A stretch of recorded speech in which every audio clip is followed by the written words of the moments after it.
Hey there, Booksties. It's Friday. It's time to do my weekly reading wrap up where I go over the books that I read this week and what I'm currently reading. This past week, I read a total of 5 books, so let's get into them. The first book that I read was Between Blades and Vows. I gave this 4 stars. This is a romantasy standalone, and this is a reverse bodyguard. So she is the one who is protecting him. I absolutely loved this. So this follows King Ryan. His personal royal guard just recently got married and he's going on his honeymoon, so he needs to find a temporary royal guard to replace him for when he's away.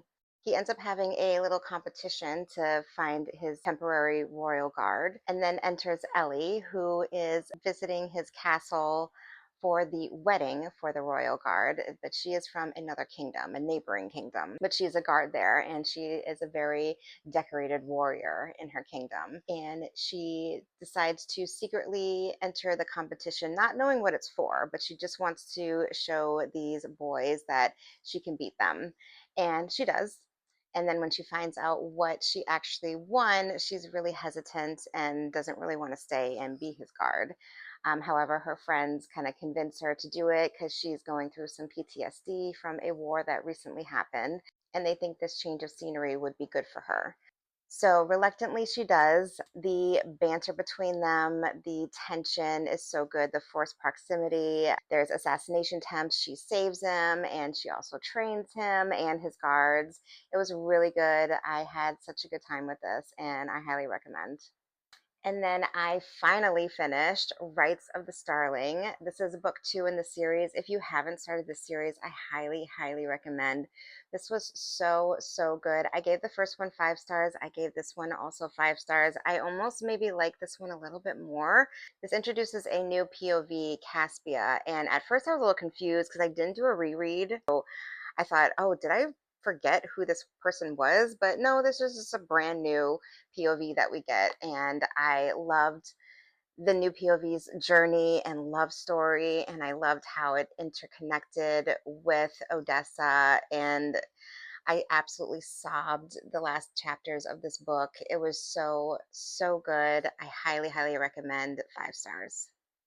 And then I read Between the Lines. I gave this 4 stars. This was such a cute small town romance. It had summer vibes in it, which I absolutely loved. This has a single mom who is just absolute chaos. Everything just seems to go wrong for her. And then we have Caden, who is her boss, and he is a little grumpy and quiet. So at the beginning, we have her running late for work because her roof is leaking and she's trying to get contractors out to get quotes to fix her roof.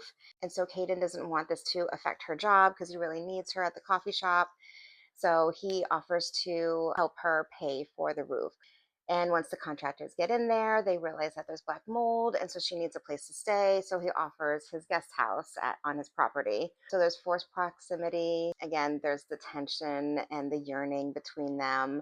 I love how he just quietly shows up for her over and over again. He really listens to her and sees what she likes and what she needs and pays attention. It does have a third act breakup, which I was not a fan of. I felt like Fia overreacted over something, and I did not like that. And I felt like Caden deserved more. However, I did love how he groveled to get her back. But yeah, this was really cute. And then next I read Shadowmire. I gave this 4.5 stars. I absolutely devoured this book. This was so, so good. It was unique. I loved the magic in it. This is dark academia. This is a love triangle between a fire daddy and a shadow daddy. So, so good. The tension and the banter and just the journey that Celeste goes through. So she recently lost her father and she has magic, but she's told to kind of like hide it for certain reasons. And so she goes to this magic academy and she's kind of learning more about her magic.